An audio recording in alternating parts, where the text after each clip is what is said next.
So, ito mga karak-heart, no? Hello sa mga follower ko dyan. Kumusta po kayong lahat? Mayroon naman po tayong reaction video, no? Tungkol sa aking napanood, no? Na isang magandang dilag na nagkomento about doon kay Philip Salvador sa ito nga, nagpahayag na siya na ay tatakbo ng senador nitong darating na 2025. So itong magandang dilag na to mga karak-heart, no, mga kadidiis, no, nag-comment siya na para bang sinasabi niya na itong sikat na aktor na to ay walang magawang batas sa bansang Pilipinas.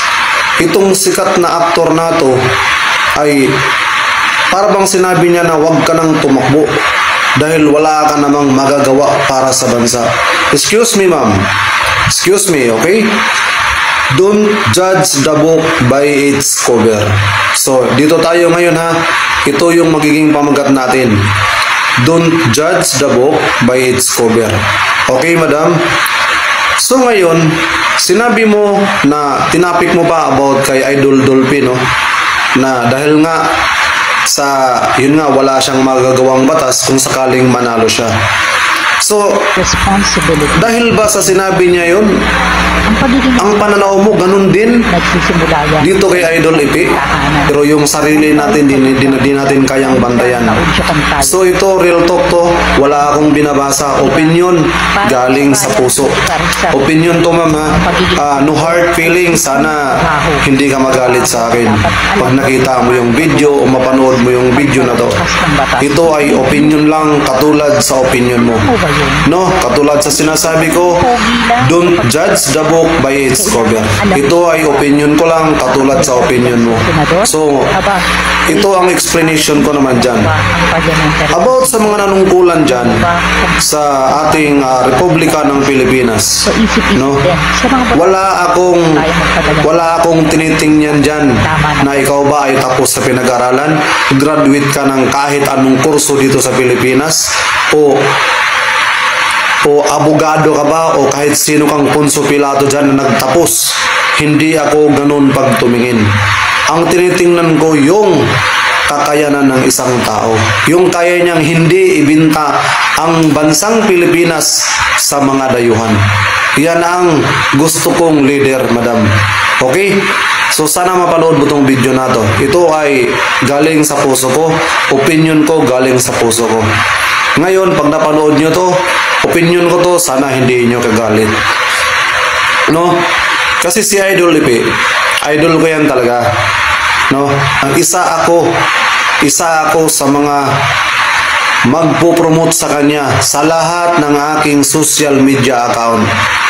Okay? O, sa lahat ng basher dyan, alam nyo na, ha, na si Rockheart Official ay isa sa magpo-promote kay Idol Ipi sa pagtakbo niya ng senador this coming 2025. So ito, advance ko to sa kanya. I-advance ko na ang aking reaction video doon kay madam. Reaction video lang to, katulad sa ginagawa nyo. Si Idol Ipi, alam ko ang katangian niya bilang isang aktor. Mabait na tao, may prinsipyo. Talagang tingin ko sa kanya na bagay din sa kanya ang isang magiging pinuno ng Republika ng Pilipinas. Alam niyo ba bakit? Nakikita ko sa katangian niya na hindi niya kayang nakawan ng bansang Pilipinas. Nakita ko sa kanya na hindi niya kayang magbulsa ng pira ng Pilipinas. Yan ang katangian na nakikita ko sa kanya. So ngayon, galit ka sa akin dahil yun ang katangian ko na nakita ko sa kanya. Huwag po kayong magalit. Okay? Dahil lahat ng nakikita ko ngayon sa social media na sinisiraan na tumatakbo sa 2025, gawan ko yan na reaction video. So mas pipiliin ko yung ganitong klaseng tao katulad kay Idol Ipi. Sa lahat ng nakakilala kay Idol Ipi, iboto nyo siya, guys. Okay? Iboto nyo siya.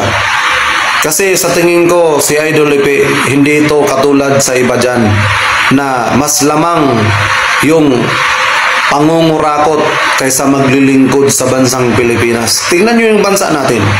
Anong nangyari sa bansa natin ngayon? Di ba?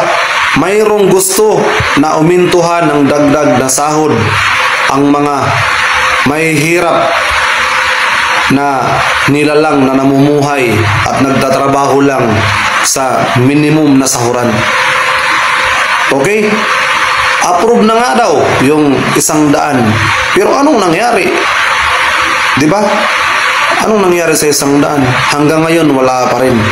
Di ba? Dahil marami kasing korupsyon dyan. Marami kasing korupsyon na hindi kayang ipaliwanag ng isang tulad ko. Okay? Bagkus kayo ang nakakalam dyan kung bakit hindi kayang i-implement yan. Okay? Kasi lahat dyan nadadaan sa pera. Lahat ng klaseng prosesong batas para dyan nadadaan sa pera. Okay? Kaya anihin mo ang tao na may mataas na pinag-aralan. Anihin mo yan. Kung hindi naman niya kayang mahalin ang kanyang bansang Pilipinas. Kung hindi niya kayang mahalin ang kanyang kapwa-tao sa bansang Pilipinas. Di ba? Bagkus inuuna niya ang kanyang sarili na umangat para pagdating ng panahon sa ibang bansa na siya manirahan. Kasi marami na siyang pera. Di ba? Marami na siyang pera. Di ngayon sa ibang bansa siya manirahan. Di ba? So ito, real talk lang to guys. Ha? Okay? Real talk lang to. No hard feeling. So yung video ko na to, nasa kasunod nito, panoorin nyo yung magandang dilag na nireaksyonan ko, no? Panoorin nyo po, nasa sunod na video na to. Okay? Maraming salamat. Sana po sa gusto mag-subscribe sa video ko na to, sa reaction video ko na to, wag po kayo magkatubili na i-subscribe ako. Okay? Gagawa natin ng reaction video yung mga nararapat para sa bansa natin. Okay? Okay, so panoorin nyo ang video ko hanggang sa dulo. Okay, maraming salamat. Tayo ng inyong idol. Diba? Para to sa bayan, hindi para sa sarili mo. Ang pagiging senador ay isang trabaho. Trabaho na dapat alam mo kung paano paggawa ng batas, pagbalangkas ng batas, pag-review ng mga batas. Alam mo ba yun? Hindi ito pagiging pogi lang o pagiging sikat.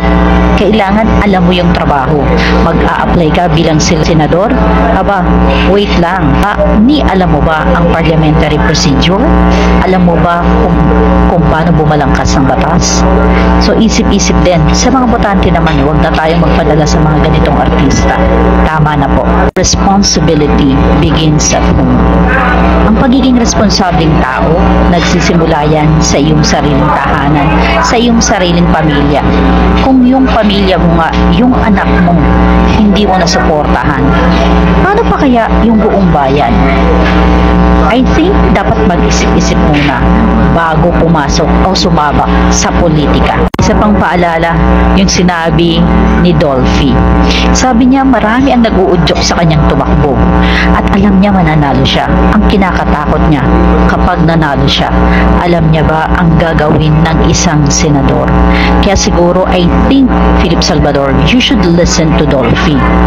Huwag tayong pabigla-bigla dahil lang naudyokan tayo ng inyong idol. Diba? Para to sa bayan, hindi para sa sarili mo. Ang pagiging senador ay isang trabaho. Trabaho na dapat alam mo kung paano paggawa ng batas, pagbalangkas ng batas, pag-review ng mga batas. Alam mo ba yun? Hindi ito pagiging pogi lang o pagiging sikat. Kailangan alam mo yung trabaho. Mag-a-apply ka bilang senador? Aba, wait lang.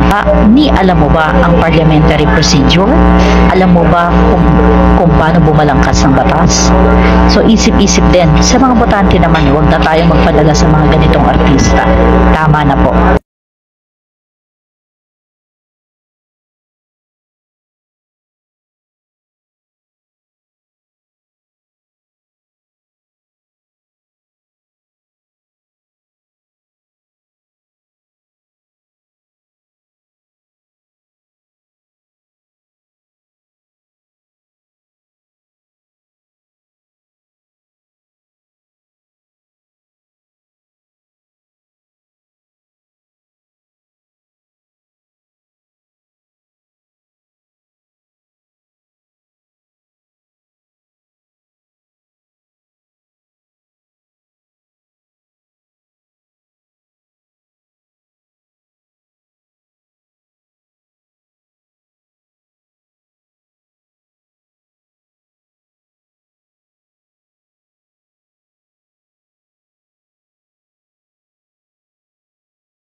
responsibility begins at home.